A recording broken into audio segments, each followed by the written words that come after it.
Asterisk, I thought my roommate was gaslighting me. I'm a junior at a small college in rural Vermont. The kind of place where half the buildings were built in the 1800s. My dorm is one of the old ones, thick stone walls. Narrow hallways, persistent smell of mildew. My roommate Jake seemed normal. Quiet engineering major, kept to himself. Always had headphones on. Then small things started happening. My textbook opened to a different page than I left it. My alarm clock set for 3:47 a.m. instead of 7 a.m. My sneakers tied together. Dude, can you stop messing with my stuff? I asked Jake. He looked genuinely confused. I don't touch your stuff, man. But it kept happening. My toothbrush moved. My towel folded differently. My laptop opened to weird forums about abandoned places in Vermont. And the smell. Sometimes I'd come back from class and there'd be this faint odor. Like sweat and dirt. Jake always smelled like Irish Spring, so it wasn't him. Do you smell that? I asked one evening. Jake sniffed. Smell what? I started documenting everything.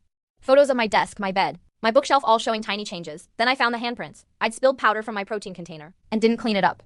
When I got back from class, there were distinct fingerprints in the powder. Small prints. Not mine or Jake's. The powder had been disturbed in a trail, leading to nowhere. It just stopped in the middle of the room. That night, I pretended to sleep. I lay in bed with my eyes barely open, phone recording from under my pillow. At 2:17 a.m. I heard it. The softest creaking sound. Jake was asleep. His breathing steady, but someone else was breathing too. I wanted to scream, turn on the light. But fear paralyzed me. I just lay there, listening to this other breathing, shallow, quiet, coming from near my closet. The breathing moved closer to my bed.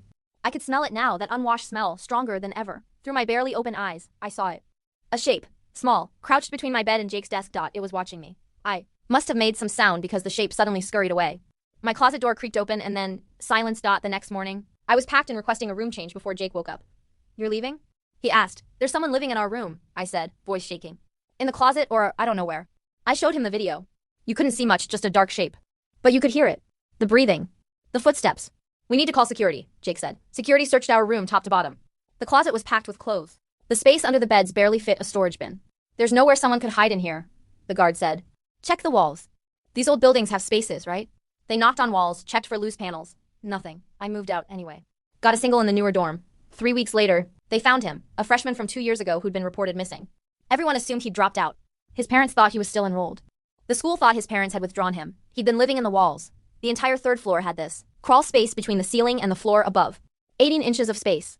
Enough room for someone small to squeeze through, to move between rooms, to watch through ventilation grates. They found his nest above my old room. Stolen food wrappers. My missing t-shirts. Photos he'd taken of me sleeping. A journal filled with pages of observations about me. My schedule. My habits. What time I showered. What I ate. Whether I slept on my back or side. The last entry was dated the night I left. He noticed me today. He saw me. I'll have to be more careful with the next one. According to his journal, he'd been watching me for 4 months. 4 months of him being inches away while I slept, deciding what to do with me. And the alarm clock? He'd been setting it to 3:47 a.m. every night for 2 weeks. That's when he'd come down from the ceiling to stand next to my bed.